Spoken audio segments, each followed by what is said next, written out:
Welcome, my Rogue community. It's me. Basically, it's me, Rogue What If. And I'm here, or Rogue Stories What If. But I am, anyway, names aside, I am here to bring you another, basically, What If. This one will be my 500 subscriber special. Better late than never. My next goal shall be 1k subscribers. So that means another 500 subscribers. Would you all please do that right now before you get into this video and hit the notification bell so you can be notified on all the videos that I do. I wanted to do something else for my 500 subscribers special, but I can't. Because reasons, I have no good ideas right now. Until I get some inspiration from somewhere and someone, or someone gives me an idea. I saw someone commenting a what if on a Deku, or what if part 2, but I feel like redoing one of them. Especially my What If Deku Was Abandoned series. The reason why I want to redo that is because I didn't feel like I was taking the story in the right direction. I felt like I was doing any old bland Deku What If, which I don't like doing. I want to put more of a twist on it. A real twist on it. So, yeah. So while I think about that in the background, let's get into this what if. Today I'll be trying to go as fast as possible because I want to get to the fall of Beacon Tower. I want to get to finally Cinder acting her plan and getting I think it was the Summer Maiden. I don't know which maiden it was, but the maiden getting her full maiden's power and wreaking havoc on Beacon Tower and destroying Beacon Tower. So yeah. Now let's begin. So I think we left last off with meeting Neo and meeting Torchwick. Torchwick asked for Arthur to keep him a promise, and Arthur accepted. Now I'm just assuming we left off. He has his right eye or left eye, whichever the one. But today I want to try to get as fast as possible on how he's going to get his right eye, because I want him to have his right eye for this moment to start, and I want him to spend more time with Penny and Neo before the fall of Beacon Tower, because Neo is one of the ships. Penny, well, if you didn't guess, the team that our character shall be a part of. Just because he's a stand-in doesn't mean he's not going to have a team. The team is of 3 people. There are 3 existing members that can join his team now, which is Neo and Penny. We haven't met the 4th person, or we have met the 4th member, but she's not here at the moment. And yes, I stated her gender. She is not here at the moment. So she's not on, or she's not in the RWBY universe at the moment. She's on her way. So I'm giving you a bit of a hint there, who might be the 4th member that will join this team. Now let's continue on. Arthur will be, now I won't say who the leader will be, but yeah, I'm not going to say who the leader will be. And I'm also assuming that you weren't assuming that Arthur's a boy. So I'm just going to plainly say it, that I hope you weren't thinking that Arthur's a boy, even though he has a boy's name. He's technically not a boy. I hope you weren't I hope you weren't assuming that, because do you know what channel you are on right now? You are on What If Rogue Stories here. In this channel, even the genders are going rogue. And I'm serious. The stories, it's whack. I'm trying to make the stories as whack as possible, so is the gender of our main character. So, yeah, just as every story that I did before me, I couldn't decide on both boy or girl, so I went mixed. So, I don't like deciding on genders unless I have a specific gender for a specific reason, then I will make him a boy. If I have a specific gender for a specific reason in the girl side, I would make him a girl. But because I have no reason for him to, basically, like, I could start a what if and not mention the person's gender and you guys would just be assuming, oh, this is a girl, oh, this is a boy. But technically he's mixed, so the gender is whatever you think he acts like. He acts more to the boy side and he has a boy name, he's a boy for you. But not in the what if. Now, yeah, let's continue the story. Now I'm gonna try to be going on how he gets his left eye. Which I don't know how he gets his left eye. That's the problem. I don't know how he's gonna get his left eye. I was thinking about it, but I couldn't come up with an idea. So I'm just gonna say that, gosh, long time thinking. I hate this. Give me a minute. So let's start the story off with Penny. He's been hanging out with Penny more recently lately. He's been going to the city, finding Penny and hanging out with her when he gets time off, and when he's not training, obviously. He's been obviously hard at work with his training, and he's learned a lot. Trust me, he's learned a lot. You're gonna see all of his moves at the Fall of Beacon, but not before the ball. And not before the ball and the Vital Festival. So let's begin. As he's been hanging out with Penny, and Penny has been giving him information of what might be coming up, such as the Vital Festival and the ball that she heard about. Well, she just heard a few other hunters and huntresses talking about this ball that might be coming up after the Vital Festival.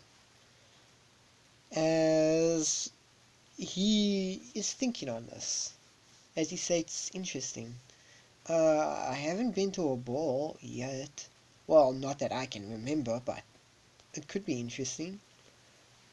As he states, thank you for letting me know, Penny. Well, it's much appreciated. As Penny does what Penny does, as I'm gonna say it plainly, the first person, no, I'm not gonna spoil that now. I was gonna spoil something, but I'd rather not spoil that now. As we see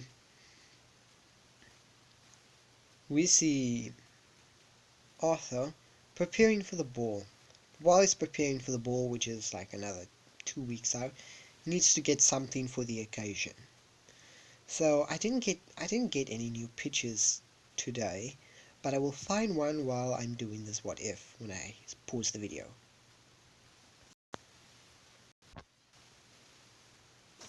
Okay, I bet you're wondering, that was a long pause for me, but a short pause for you. And I bet you're wondering, I stated I was gonna get an image when I paused the video. Now, I bet you're thinking, what the hell, Rogue? I just stated I was gonna get the image when I have time when I pause the video. I didn't state when I was gonna pause the video now, did I? So I just did that quickly, and yeah, now I'm doing this video. I'm continuing on. As he got in his clothes, which you'll only see on the ball day, so you won't see the image now, but you'll only see it when when the day comes. As he decides to, with his free time, hang out with some of the team, such as Ruby, Yang, Blake, and Weiss, and some of the other teams, such as Pira, Pira, Vin, Jack, I think his name is, Jack, and gosh, I don't know her name, never mind. As he hangs out with them a lot while training in between here and there, as it's mostly a relaxing day, not that much going on. Well, not for him, but for Ruby and the other team, yeah, there's a lot going on by them, but for him it's nothing. As this is where we start diving into the story. I would say that he meets Neo before the ball. as he's talking with Neo. It's basically 2 days and then the ball starts. As he's talking with Neo, he's also there with Torchwick, as Neo and Torchwick plus him are having a card game. Yeah, just having a card game with a bunch of villains. Like, what you gonna do? It's like just a chill day. He's just chilling with them. It's like just having a card game with a bunch of villains. Yeah. As he won, basically it was him against Torchwick, and he won 5 times in a row.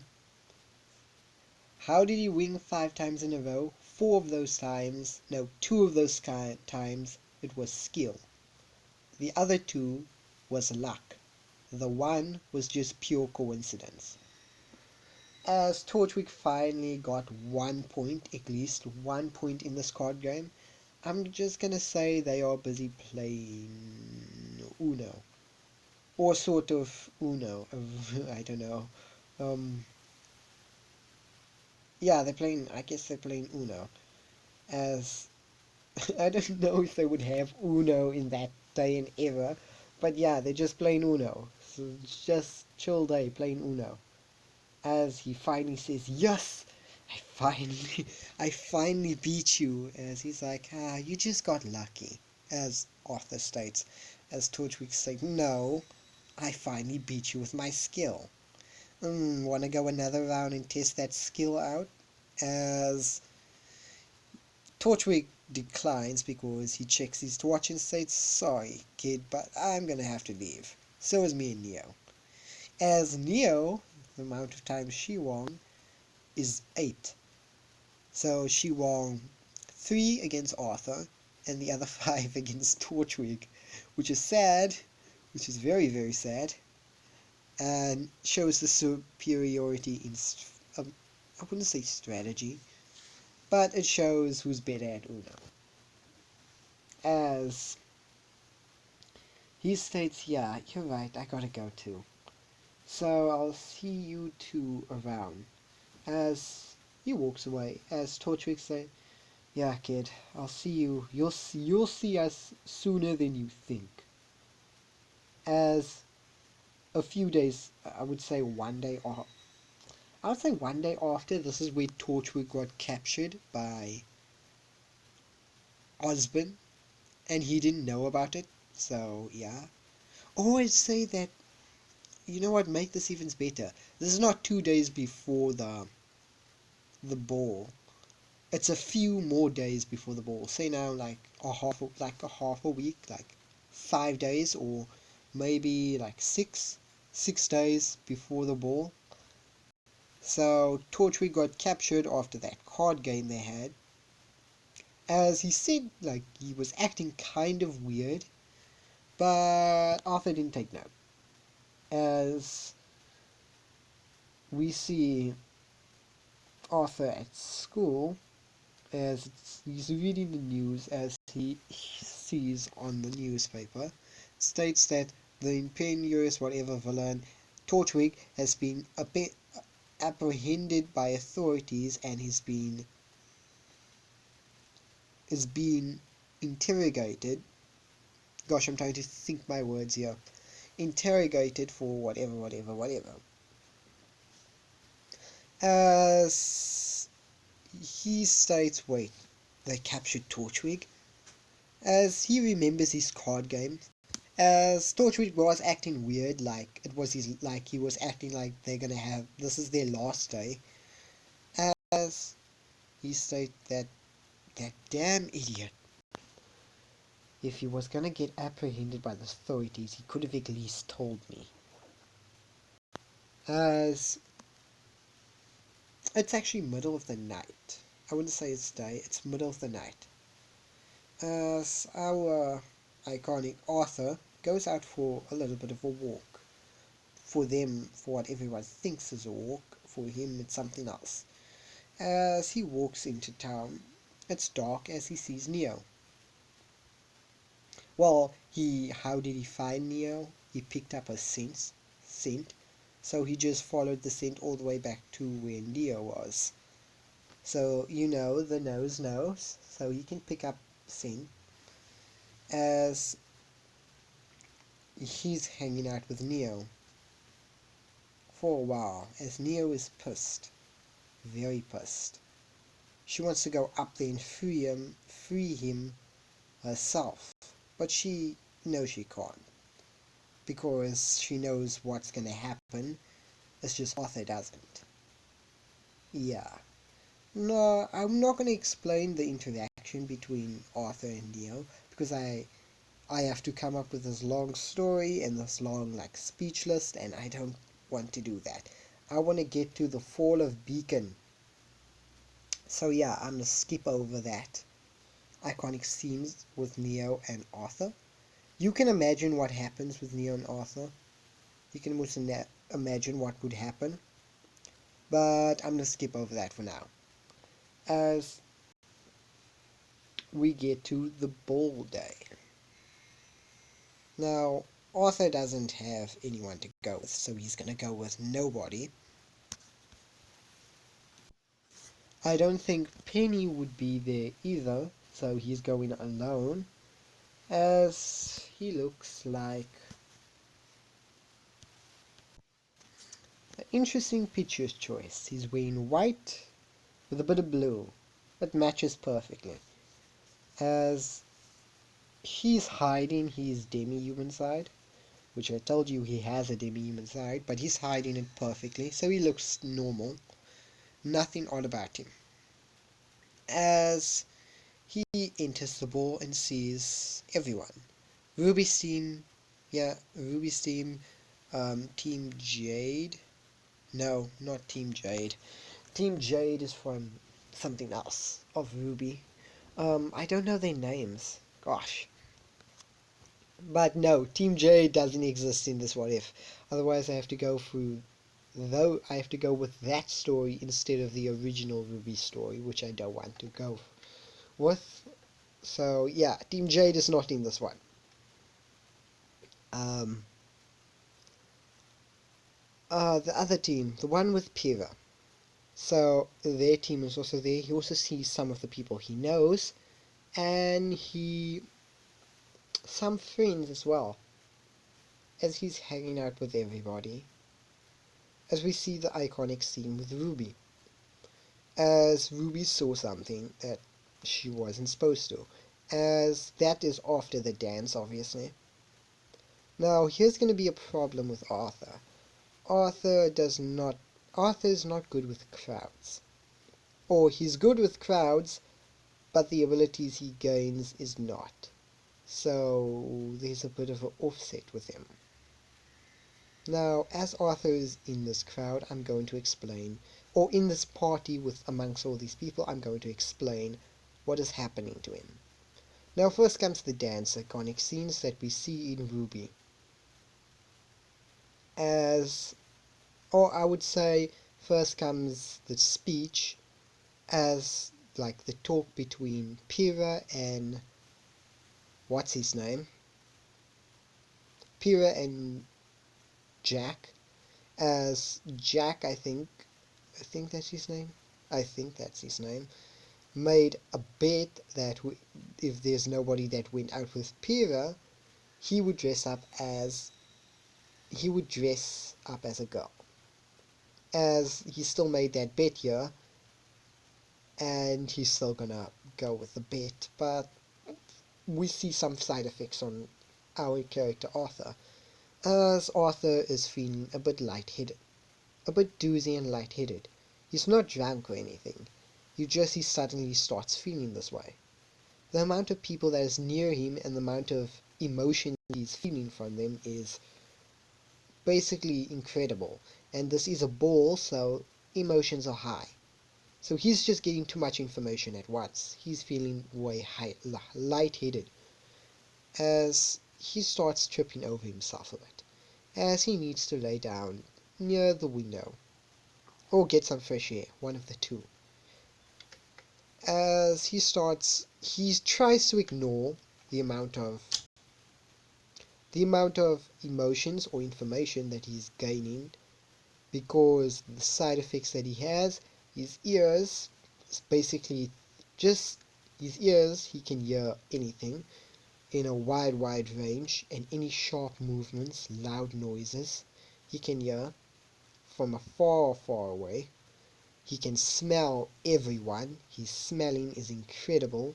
He can smell different scents, sweat, food, ear, wine, you name it. He can also sense emotions. Now, the different emotions that is going on is either hatred, love, playful personality. He can sense all of these. And on top of that, echolocation also feeds him information through his head. So, yeah. And plus his high senses, such as like a slight breeze, he can be able to feel, and he like basically reacts to a slight breeze. So this is a bit like the crowd like this, a party like this, is not suited for him, as he's lightheaded, as he's saying, "Whoa, I feel doozy." As we hear everyone laughing, as he places his hands on his head, stating, "Ah, my ears, that's so loud," as they're laughing as they see Jack in a dress. No! You're not supposed to see that! I think I might cut this out. So you might not see this, or you might see this. But hey, future me, editor me, please cut this part out right now. Okay, I think editor me has edited what the thing that I just showed by accidentally, but still. I have to remember this is the 51, it's the 49-minute mark. Okay, now continuing. As we see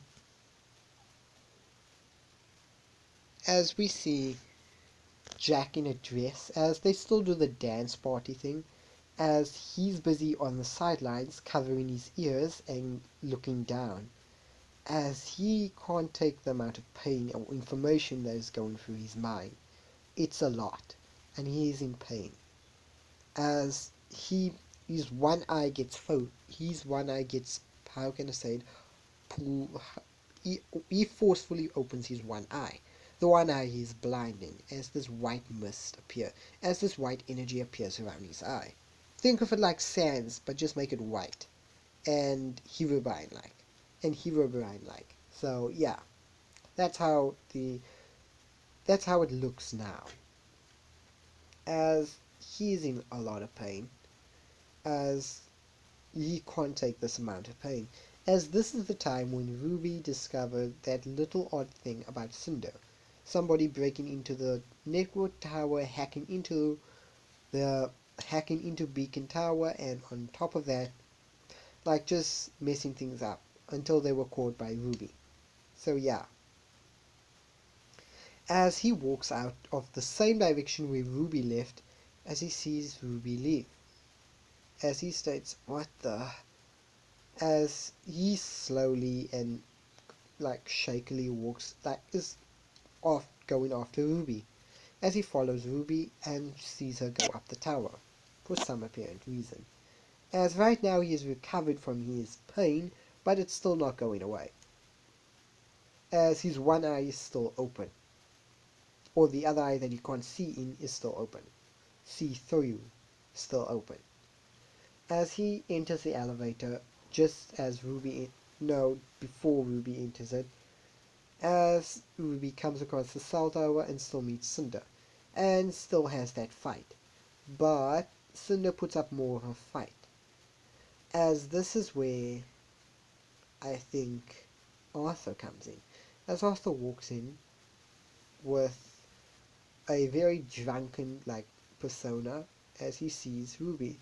He says, "Ruby, what are you as he sees this cloaked woman, as he states, as he starts questioning this cloaked woman, "What are you doing here? What have you done? And what are you doing here? What do you want in the cell? What do you want in the information tower? Tell me." As she's not saying anything, as she just books it because she's dealing with two hunters now, and she doesn't want to do that. As yeah, that scene still happens. But I would say no. You know what? Something else is gonna happen. Instead of she running away, she stays to fight. As she's fighting both Ruby and Arthur. Arthur is not in good shape, as he's a bit drunk, and is seen, and he can like barely see out of his one eye. He covered his other eye so no one else can see what's going on with this eye he can't see through. But yeah, he will be able to soon see through that eye, thanks to the help of Cinder. As he's fighting Cinder, Ruby gets knocked back, or gets stunned, as that gives a small opening for Cinder to attack Arthur, which is a bit drunk, or like is having a drunk person, like a drunk like body fighting style. As she snuck through his defenses and is about to impale the eye that he can't see through. As he didn't remove his hand from his eye, so it's still there, as he slowly watches as this knife gets closer and closer and closer to his eye, until the energy that was looks like it was coming from his eye dissipates, and he dodges by the last second. As this is where Ruby starts using, I think Ruby starts using her dust, and I would say that she uses her fire dust, and basically shoots Cinder. Cinder has to retreat this time, but nearly getting a kill off. She just really wanted to kill Arthur. As Ruby states, "Arthur, are you okay?" As Arthur states, "Yeah, I'm fine. It's just..." As we see a small cut on his cheek, but it's not the cut that is bleeding, it's his eye. The eye that he couldn't see from is bleeding. And he's crying blood out of the eye that he can't see. As he can see through that eye once, he can see through that eye again. As he states, "Wait, I can see through both eyes, but as he places his eye over the eye that is bleeding, as he states, my eye hurts." As they take him to a recovery center. As he, as the thing is still there, obviously they didn't take note, as that coding thing that Cinder still put on the tower is still there. So yeah, nothing different, no different, no changes to the story yet. As he was in recovery for a little bit with his one eye, as he has a bandage over his one eye. He he can see through it, but it's just it's painful. Think of like the image that think of Sasuke when Sasuke was recovering from his eye implant, but just over one eye, like that. As now, I just showed you again, didn't I? Well, I'm not going to edit this thing out, so you are seeing a picture that will be shown in future episodes. But there's no context to that picture now. So, yeah. Now we'll continue. As I'm gonna get to the Fallen Beacon now, or I don't know what it was called. The festival, something festival. But yeah, let's get into it. As now we see our Arthur training. He doesn't know about the festival yet, but he's gonna be told to. And he doesn't have a team, so he won't be taking place in the main battles. The person that will still be taking place in the battles is Penny, obviously, but he'll be taking place in the warm-up battles. What I mean by warm-up battles is there will be 3 warm-up battles. 3 warm-up battles shall be like choices from 2 different kingdoms. So from the different kingdoms. So I think Atlas is one of the kingdoms. the other kingdoms, which Atlas is one of them, will place one person to fight, basically Arthur, and then the second match will be another kingdom with another kingdom, two people fight, and the final one shall be the winner of both of those battles. So whoever won the last battle and the other battle shall fight each other. So it will be a double fight for Arthur. But that's good because he gets to show some of the things he's learned. Not all of them, but some of them. But Arthur's final battle, will only take place at the end when Beacon Tower must fall. So when the invasion starts, that's when Arthur's battle will take place. His final battle. But yeah, I'm just cutting too deep into this. Let's begin. As we do a small time skip, as we see Arthur getting ready for the festival. He got the information from Ruby, but the festival was in 2 days, so he had a little time to prepare. As the festival is basically starting, as he enters the gates to enter the floating battlefield or the floating stadium. As before he enters, he sees a black-haired girl with ponytails and black eyes, or greyish eyes. Not greyish, like blackish, I guess. As he recognized her by scent and by she doesn't talk at all, as she only uses a notebook to talk, as she states Neo, as he sees Neo angry in front of a bunch of Atlas robots. As these Atlas, basically, as Neo is pissed, reasons being because Neo has to get to Torchwick. As yes, that Torchwick and Neo scene is still going to begin with Ruby, so that is still going the same. As he starts talking to Neo, as he's talking, Neo doesn't give any information on what's going to happen, but yeah, he kind of has a feeling something's off.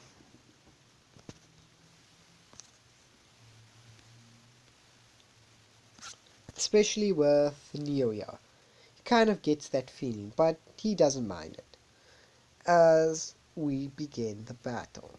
So the battle's like the warm-up battle is obviously not his fight first.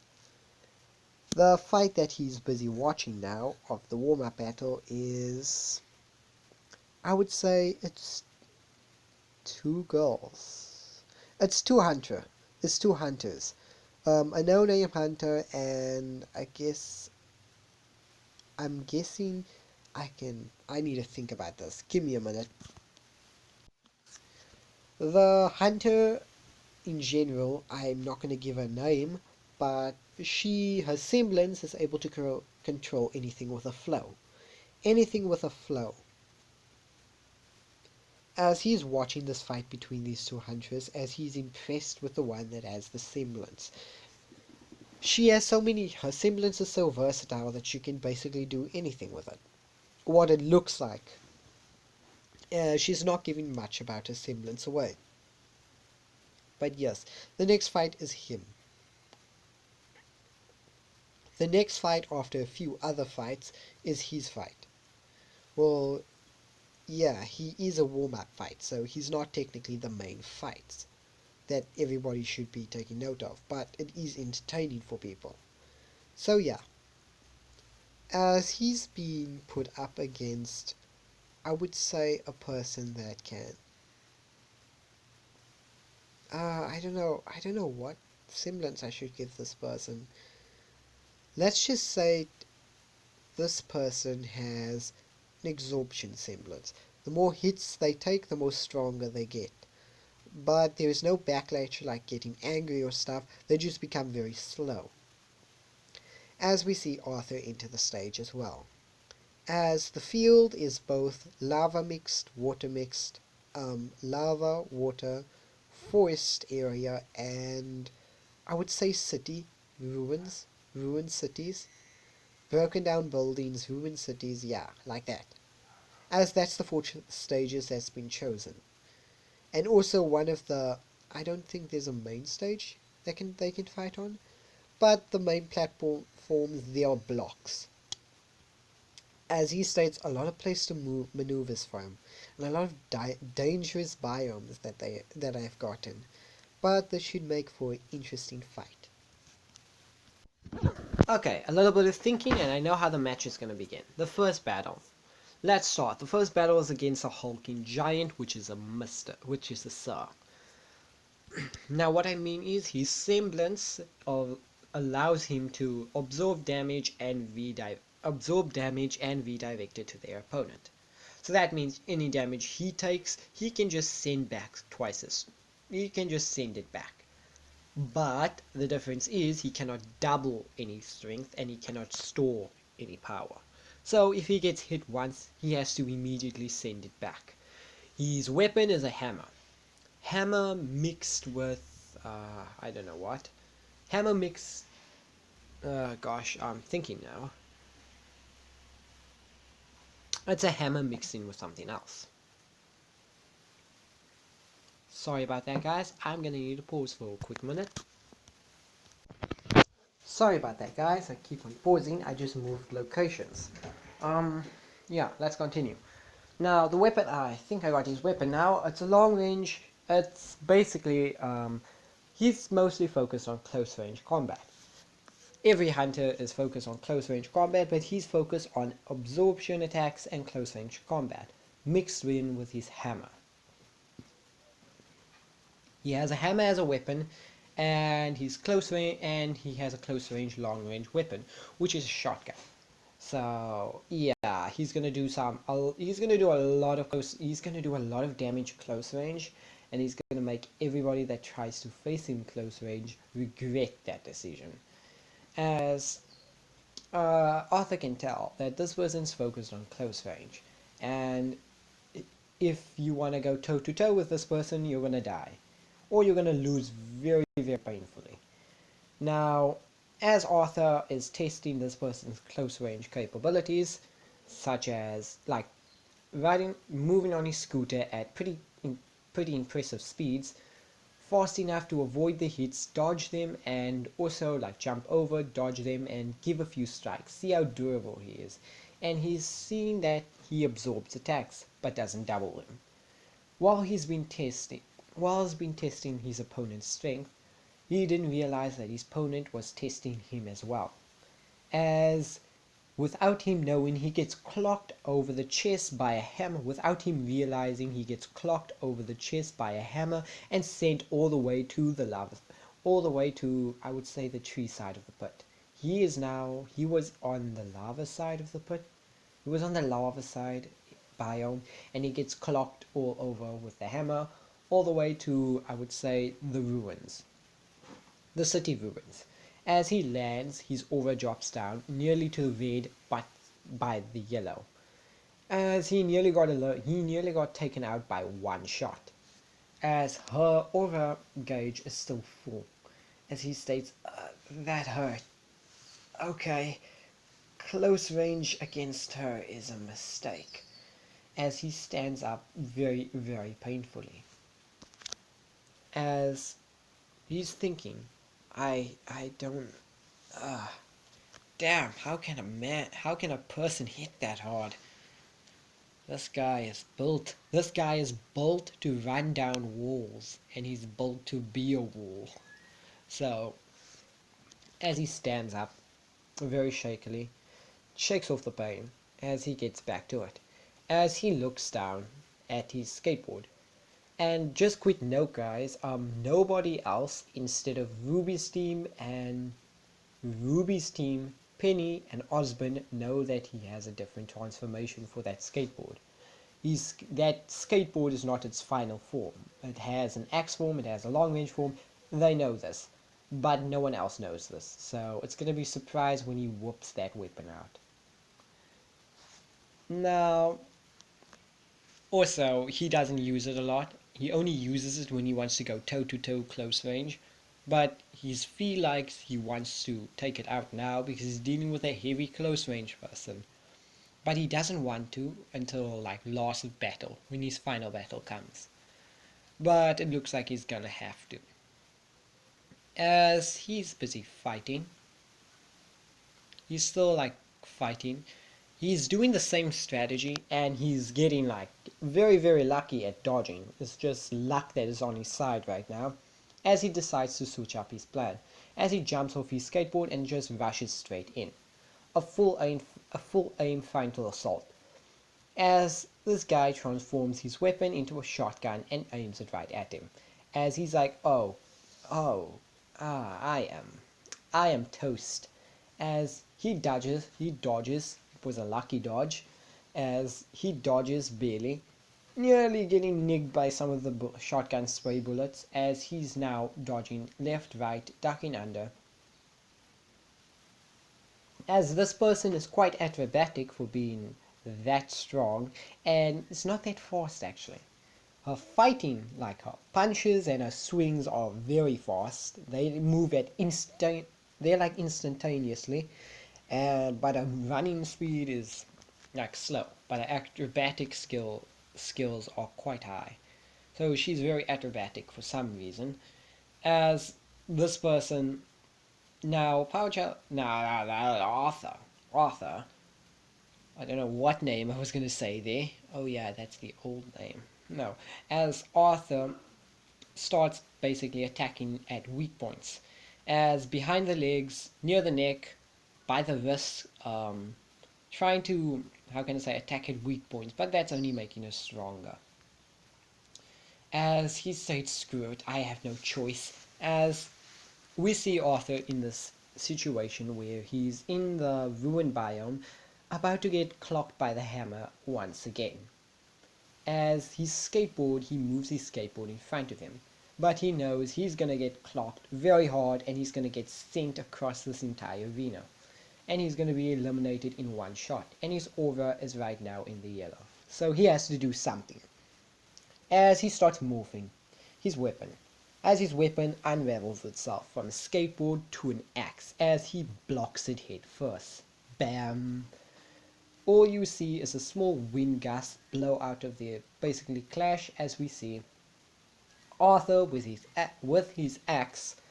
Basically his axe is embedded into the floor and he's using the handle to block it, as he suffered no damage, as everyone's surprised on us. Not that surprised, but they didn't actually, they thought that that weapon that Arthur had, which was the skateboard, was his long range and close range weapon and could not morph into anything else. But they were rudely mistaken. As Arthur takes basically the axe, swings it, as he swings it the opposite way of, no, he swings it the same way from where the hammer was swinging. As he uses the momentum and strength that the hammer gave to that transfer to the axe, and basically hits this person in the gut basically hits this person multiple times with an axe, which is doing more damage than it did while he was using his skateboard. As he swings left, he swings right, as he dodges another attack. At the same time, when he dodges, he uses his axe as a jumping pole, as the hammer hits the axe and just like sends it airborne. As he lands on his feet, but his axe is all the way on the other side. As she states, now that you don't have your weapon, what you gonna do now, little boy? As Arthur said, oh no, I don't know what I'm gonna do, as he pulls one of his fingers down. I would say it would be his ring finger, he pulls down with his thumb. As when he did that, the gun, which is the shotgun mode, activates and just shoots. As the axe just shoots automatically as it's flying behind the guy. As this guy states, now you're finished. As he lifts his hammer above his head as he was going to swing down on Arthur until he gets, basically, I would say, the axe basically slices.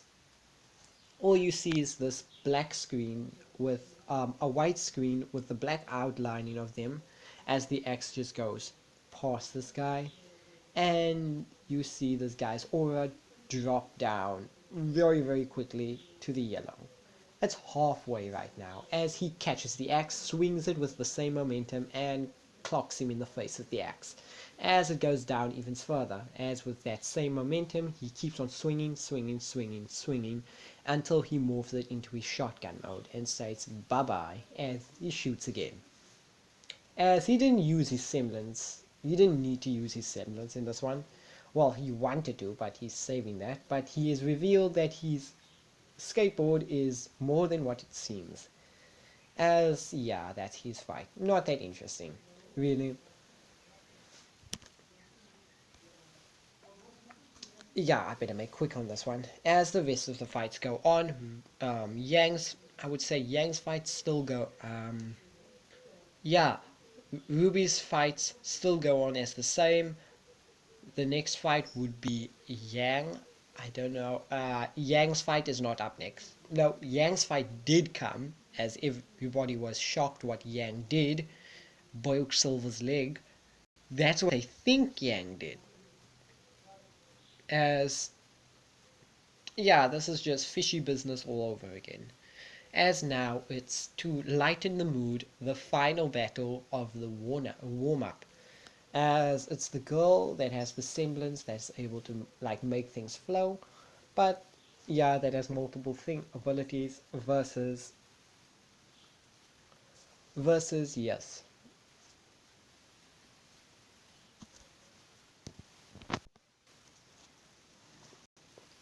versus Arthur. Now the battle starts off at basically a clash. The first clash being, I would say, her weapon. She would have a staff as a weapon. No, she would have a spear as a weapon.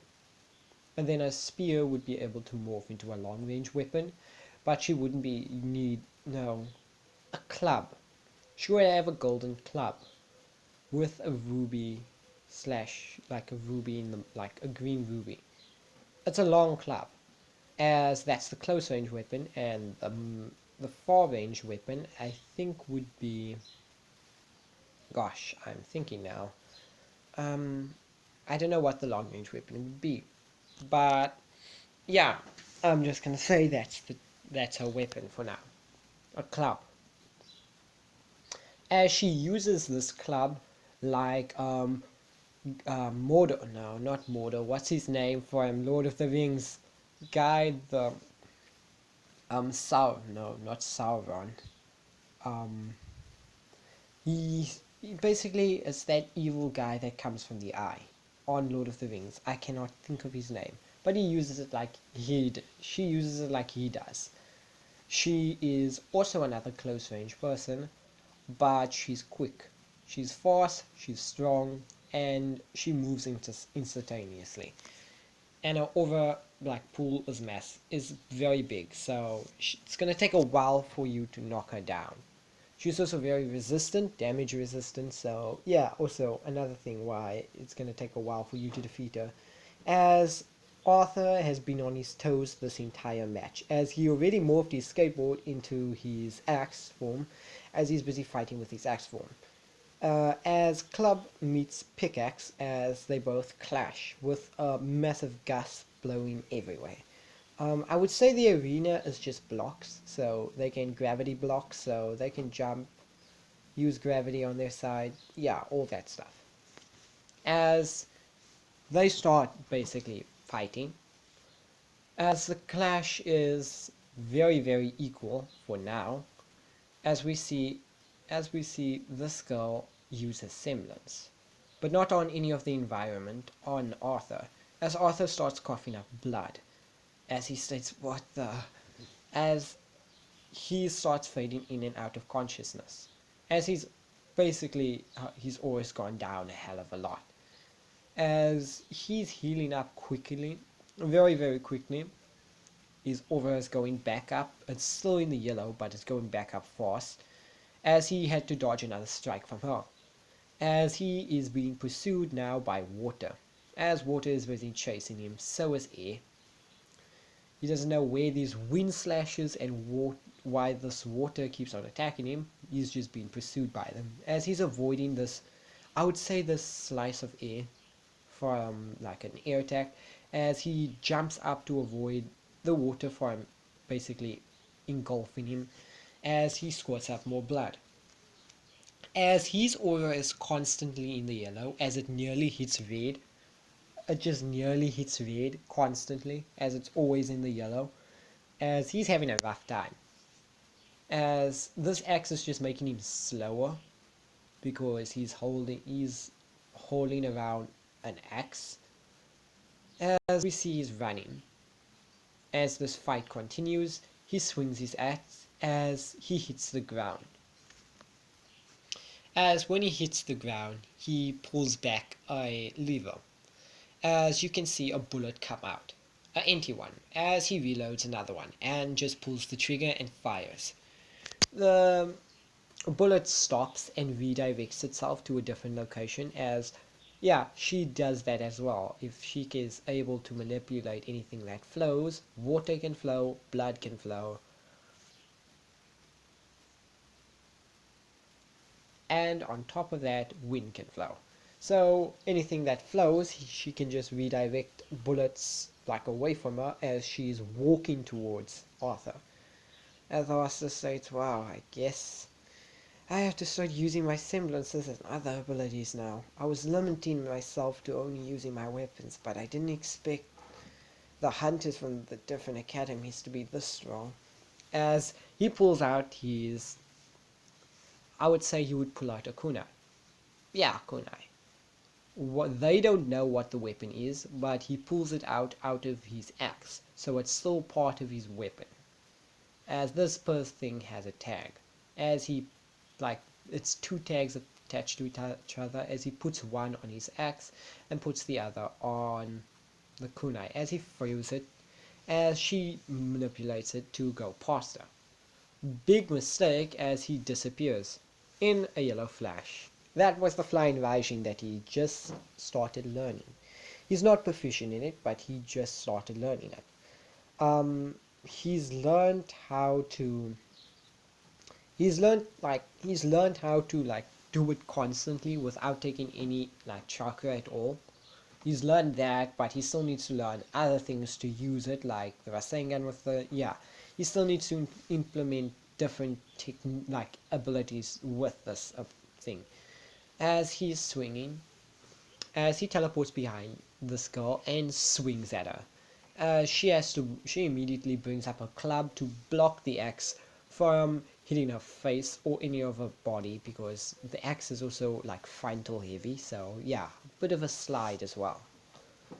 As she gets sent back a few meters as her aura goes down. Not to the it's still in the green but close to the yellow. As now they start clashing, but he having the flying version on his side. As the first thing he does is crouch down and puts one on basically the floor that he's at now, as he rushes towards her. As I would say he throws the same thing again, as this time she prevents it from getting close to her. As this time he rushes as she's trying to calculate what he just did and if that's his semblance.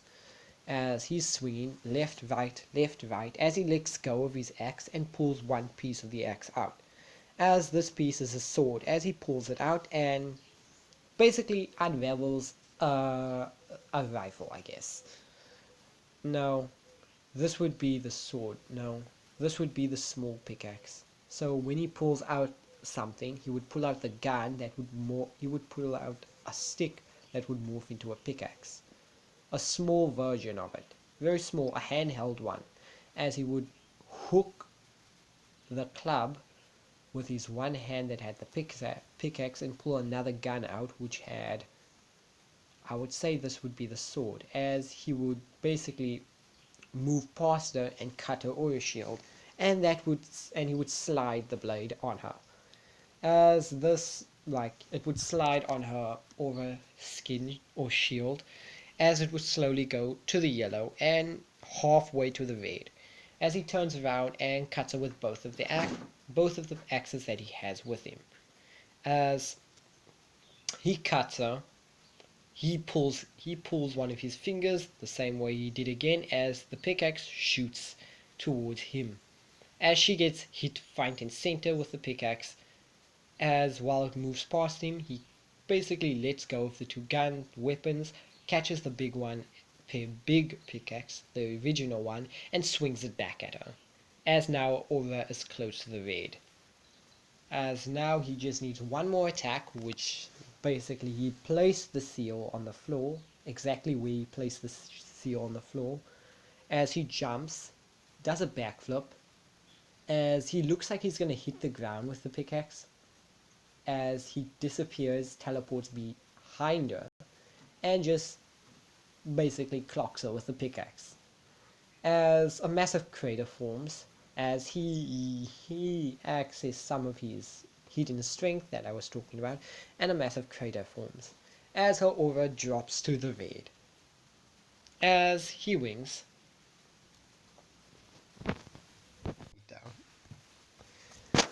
and he didn't need to use some of his semblance or some of his abilities. He just needed to use the teleportation one, which is already OP because he's using the flying Raijin, so he can just disappear and reappear. And he was doing that in like a matter of a minute or few. It's been like a minute now. As everyone cheers, as his battle was just like to relieve the stress and bring back the hype, but not for this one. This is also gonna piss him off a lot. As we see the original events play, as now it's the battle between Penny and Pyrrha. As they go up stage, as he cheers for Penny and tells her to do her best. As he's also cheering for Pyrrha at the same time, but less for Pyrrha and more for Penny. As Penny and Pyrrha go at it. As they are fighting, the same scenes appear, as Ruby is busy running towards Penny, running down the hallways and meets Silver. As I would say that Arthur also gets this. This is different. This is not Penny, as he starts running as well. As he sees Ruby fighting Silver, as he slide tackles Arthur and tells Ruby to go. As Ruby rushes with a semblance while he is dealing with Arthur, as Arthur wants to chase after him, but he gets hooked by something. As you see, our character with his basically grappling hook attached to his wrist, one of his wrist gauntlets, as he yanks him back and he states, "Where do you think you're going?"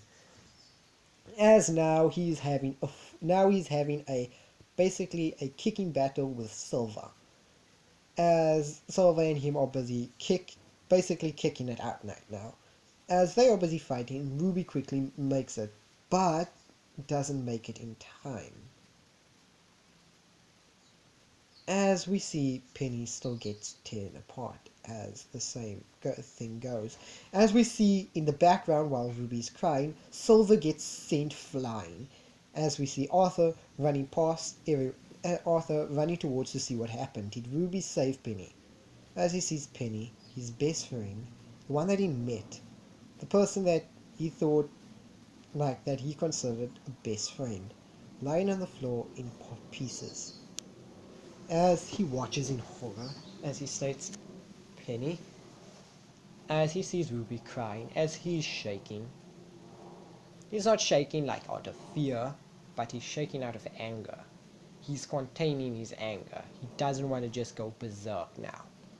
As he is still in shock and processing what he's seen, as he states, "Penny, oh God."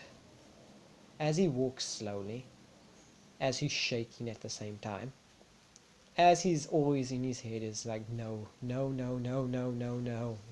Whoa, no, no, no, no." As he walks and sees Penny, as I would say, like, once he walks and sees Penny, he leans down, as that's when the TV would start, or Cinder would hack into the systems, as it's the same old. It's the same old. She says that you can run. There will be no protectors. Yeah. This is I think was something about the White Fang. All that stuff. As she still hacks into the robots, they still turn against everyone. As he clenches his fist, as he's still shaking, as he states, Damn you. Damn you. And your stupid, stupid plan. As he turns to the TV instead and basically screams, if you can hear me, I'm coming for you. And I'm gonna make sure that your punishment is very, very brutal. As he has a slit in his eyes, as this is just his dragon instincts taking over. This is him, but mad. And you wouldn't like him when he's mad. As, yeah, Cinder has awoken a monster. As the first thing that everyone starts doing is panicking. As that panic starts going across the Grim, as it's now a Grim invasion. As we also see the Dragon Grim that attacked Ruby and Pyrrha on the tower still coming towards this tower. As the first thing he turns to is the ship. The ship. I don't know what the general's name is. Ironwood, that's his name. General Ironwood, and his army is malfunctioning because someone has hacked into the systems. Now, the first thing he looks at is the main ship of where the hackers came from, and also where Torchwig is being held, as that's his first target. As he has his weapon on him, he always has his skateboard on him, is because how he moves around, he needs his weapon. As he throws down his weapon and just books it, as he activates his fly mode. As I would say, when he was about to fly out of the arena, he gets hit by a flying grim, as he states, damn it, as he morphs his weapon into a pickaxe and hooks it on its neck. And just, how can I say it, like swing catapults himself and also kills the thing into the air. As he sees all these grim approaching, as he states, whoever you are, I'm coming for your head. And when I find you, oh, it's gonna be satisfying. As he's pissed because that's his best friend. He's been hanging out with her a lot. And he's also been teaching her a few things. And she's been teaching him about a few things. So yeah, he's pissed. As he is now in the sky taking out Skygrim, and there are much more less Grim that Ruby and the others have to face because he's taking out them as well. As he is basically he's heading towards the flying ship, the main one. As he makes it onto the ship, I would say no, he doesn't make it yet. He's still taking out a lot of Grim. As Pyrrha is still scarred, as they still do the same thing with Pyrrha, about like the maiden thing. They still do the same thing with Pyrrha. Everything is going relatively the same. It's just I'm trying to follow Arthur's story mostly. As Arthur basically lands outside the stadium as he's killing Grim with his axe, as he's swinging it left, right, and using the momentum that he gains to basically boost himself and move faster, as he wants to get underneath the ship, as so he can basically slingshot catapult himself up. As the Grim are crawling all over the streets, as it's just chaos. As we see, it's just chaos in the city, as people are running, people are rushing to safety, as he's helping people, because he's maybe angry, but he's not that cold-hearted, so he is helping people, as he's slicing left, right, killing Grim left and right, as everybody still gets that momentum speech, as everyone still does the same thing as in canon, as in the Ruby canon. Nothing changes here. Now, I don't actually know how Ruby ended up on top of the space station, or the station, the flying ship. I don't know how she ended up there and fighting Torchwig and Neo. But Neo is up there, Torchwig is up there, Ruby is up there, and that's the same scene. As we see Arthur finally getting under the ship and catapulting himself up, as he used a few Grims as platforms while killing them at the same time. as he lands on top, as we see the same scene as Ruby is busy fighting off Neo and Torchwick. As this time, the difference being here, this is where Neo like gets flung off, as he sees Neo get flung off and is floating down with her umbrella. As she looks worried because Torchwick is up there. As he lands, as he sees Torchwick in front of Neo, Ruby, as he says red, whatever, blah blah, the same thing he says in canon. And he was about to die by a Grim until Arthur saves him. As Arthur comes and just beheads the thing before like it could basically chomp down on Torchwick. As he says, Arthur, is that, as he points at Torchwick and says, if this is one of your plans, I swear to you. As he states, as Torchwick like looks down and states, well, I tried to warn you, kid. But you and I live in two different worlds. Nothing I can do. You are now my enemy. As he states, as he just looks at Torchwick like while he's giving the speech, he grabs Torchwick by the collar and just throws him off. He just throws him off. He's just like, grabs him by the collar, get off. As he throws him off. As he looks at Ruby, as Ruby is still there. I think Ruby lost a weapon in this one, but she's still there. As he states, Ruby, actually, as he looks around, as he sees a whole lot of Grim, as he sees one particular scene going on the tower. He's met Cinder before. He knows what she looks like. He knows her voice and he knows his scent, so he knows where she is.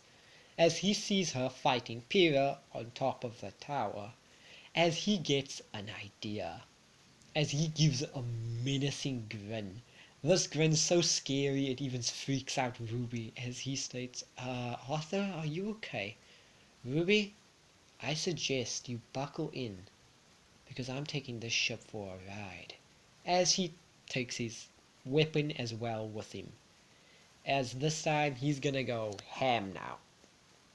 As he has some experience, he has some hacking experience. Why? Because of one of his brothers. One of his brothers, as I stated, is a machine. So his weapon has a lot of modifications and a lot of things it can do. Also, it has a bug program for any hacker.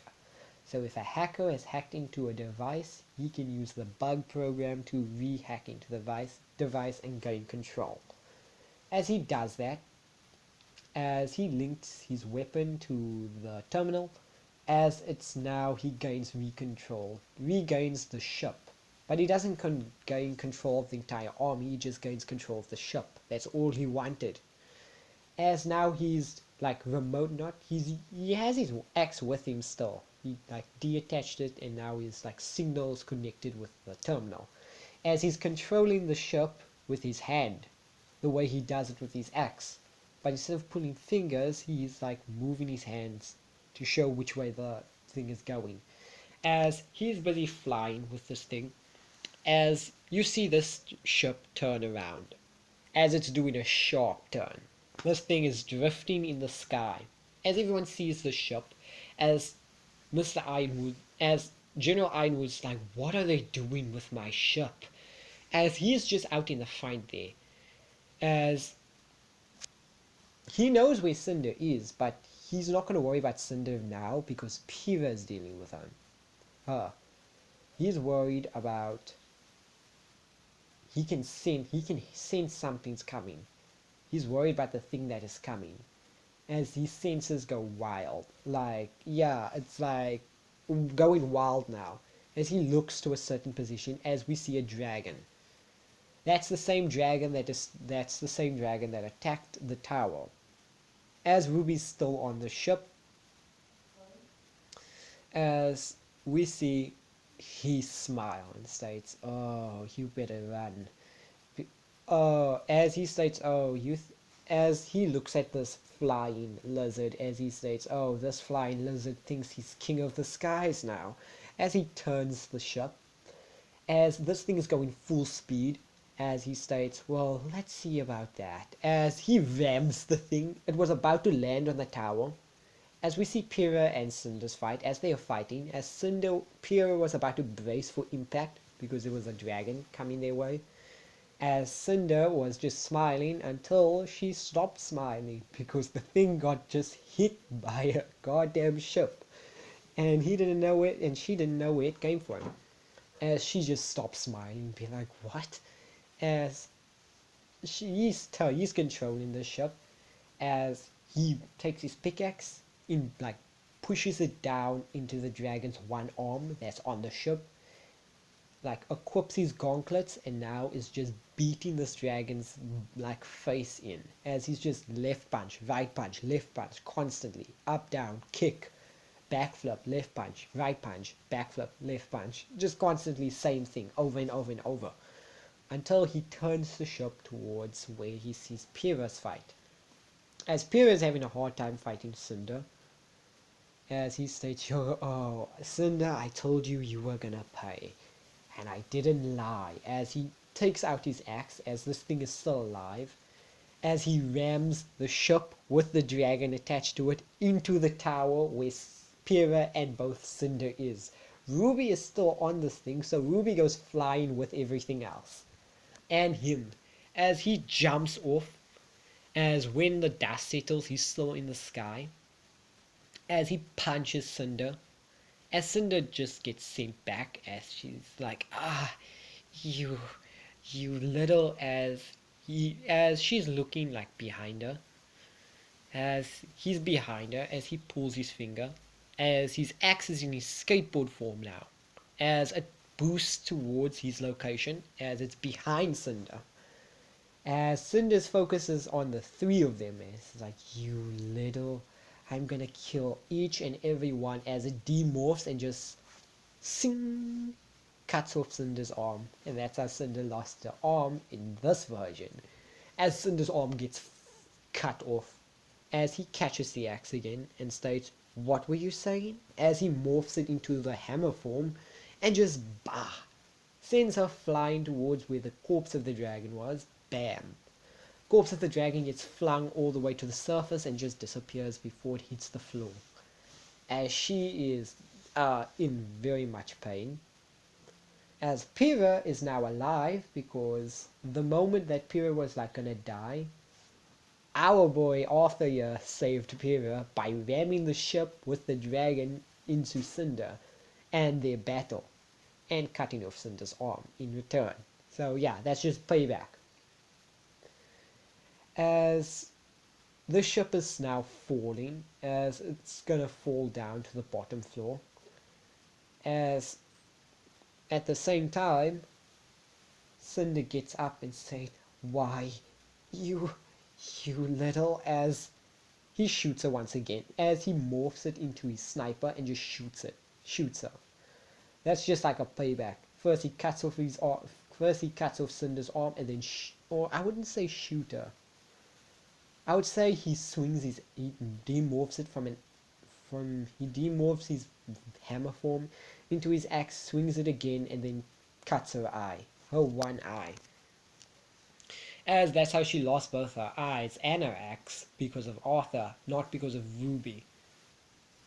As, yeah, he saved Pyrrha, which is lucky, as Ruby didn't learn about her Sharingan powers yet, but she's gonna in the future.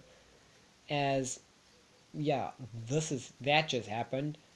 As, yeah, they have to retreat, they as they see everyone leaving, as I would say that both Pyrrha and Ruby are knocked out, as I would say Cinder left like immediately, as he states, "Now I am a bit tired," as he just drops on the floor and lays there asleep. As, yeah, that's gonna end it for this one. That was the fall of Beacon, guys. I wanted to add a few more things, but yeah, I'm not gonna add. Oh yeah, I forgot about adding this. While he was busy fighting the dragon, he was using some technique. The technique involved him getting stronger, faster, and more vicious than he was doing now. The reason why he was able to basically draw blood from Cinder without flinching is because this technique allows him to get angrier with every moment. Every time he rises this technique's ability, he gets angrier and angrier and angrier. So does his strength rise. His strength rise doubles by 1, 2, 3. It's basically like the Kaioken. In this way, it's basically like the Kaioken. And I'm not going to tell you about this skill until we reach the next part. The next part is going to be interesting. But before I leave, I have to give you this thing. Small thing here.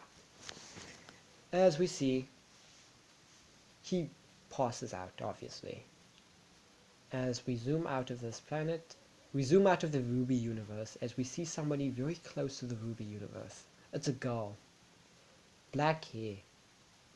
As she has a wolf tail behind her. It's a white one. She has a wolf tail which is white, and then she has no, she has a, I don't know what type of tail. Yeah, she has a black tail. She has a black wolf tail and black ears. As she didn't watch the scene, but she came across the scene by the final ending. As she states, well, I'm going to see you soon, brother. As the screen fades to black, the episode is ended. I was trying not to make this a 1 hour video, but this is again another 1 hour video. Sometimes I get lost in story, but hey, at least this is my 500 subscribers special, so I have a reason why this is a 1 hour special. So this is just a 1 hour special. 500 subscriber 1 hour special. There's a reason. Now, thank you for watching, everybody. The next episode I'll be covering volume 3. I'll be covering volume 3, 4 and 5, maybe 5. I didn't watch 5 and 6, volume 5 and 6 of Ruby.